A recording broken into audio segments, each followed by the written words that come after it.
Welcome to the Fairness Forum. Can you believe that 4.3 million children live in poverty in the UK, the sixth largest economy in the world? And that is 100,000 more than in 2023, and is predicted to get worse. Is that fair? It certainly is not. The roots of the rise in child poverty go back to 2016, when the then Conservative government put a 2-child cap on child benefit. This had a huge adverse effect on families with 3 or more children, over £3,000 a year per child annually.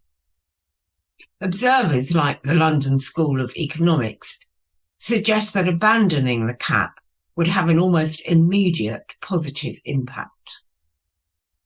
And although the Labour Party campaigned at the 2017 and 19 elections to abolish the 2-child cap, in 2023 they abandoned that policy.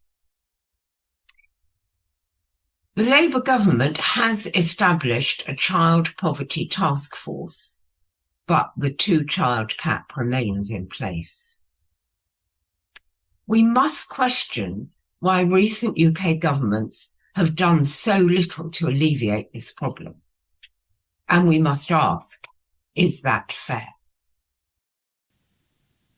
The good news is that there is potentially a way to tackle this huge, seemingly intractable problem using our conflict cracker process. The conflict cracker is a rigorous 6-stage process which has the potential to create the change we all want. It aims to reveal the various value systems that influence human behaviour, allowing us to identify new ways forward that can result in sustainable change. Let me explain how this could work with child poverty. The first step is to identify the problem and the main stakeholders. The problem is undeniable. An unacceptable number of children live in relative poverty, and it's getting worse. 4.3 million is 30% of all children in the UK. And 50% of children in poverty live in a household with 3 or more children and are affected by the 2-child limit.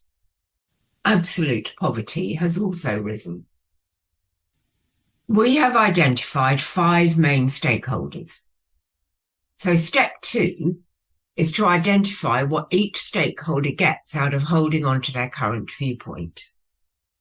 But we'll concentrate here on the higher levels, the ones that really drive what they're doing, as these are the ones that will have to be met if a solution is to be sustainable. For the Labour government, there are 3 main departments involved. For the Treasury, what matters is being seen as fiscally prudent and maintaining control. Both the Department of Work and Pensions and the Department of Education hold their position to strengthen their influence with the Treasury, based on a strong, socially beneficial case. For families and children experiencing poverty, there are no positives in the current situation. Charities and NGOs operating the sector feel that addressing this is completely aligned with their identity and purpose. And while some of the general public are genuinely concerned, others will be too focused on problems of their own. The third step is to ask, what stops us from resolving this problem right now? This image shows just how deep the problem is. This is where step 4 becomes absolutely critical, identifying a leverage point for action. 2 questions help to define the leverage point. What is common to all these? And what drives all these? The fundamental problem seems to be that the longer-term consequences of the 2016 limits to child benefits policy were either not foreseen or were deliberately ignored. We in the Fairness Forum cannot do anything directly. However, we can prepare evidence for presentation to those who can make or influence the required changes in government policy. In other words, we need to encourage a dramatic shift from political won't to political will. This leads us to step 5. Identify a new goal to address this leverage point.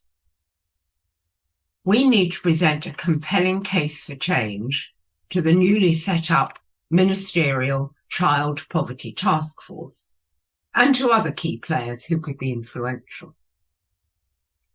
Any proposals developed could then show such things as the longer-term systemic gains in welfare, health, employment, overall well-being, and how acting on child poverty fits with the growth agenda.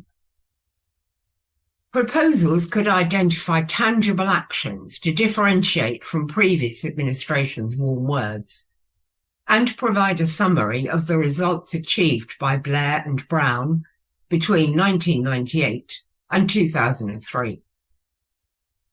Emphasis can be placed on how trust and credibility could be restored for the government as they take courageous and decisive action for the longer term.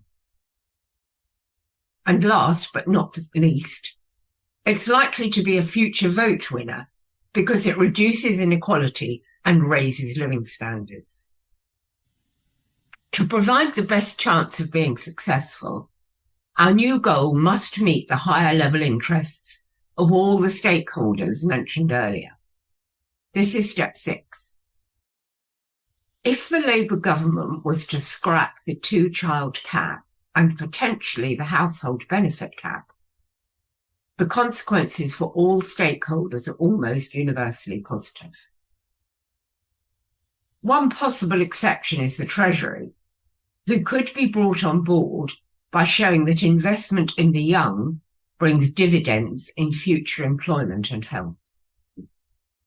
The affected families would be better able to provide for their children. 620,000 children would be lifted out of poverty. NGOs and charities would be supportive, and the majority of the public would probably support scrapping the cap. These proposals would create a significant improvement in the welfare of children and families, and in turn, this would boost the country's future economy and health. Together, we believe we can create real difference to the lives of millions of children and families through courageous and decisive action. Thank you for watching, and you can find more information on our website.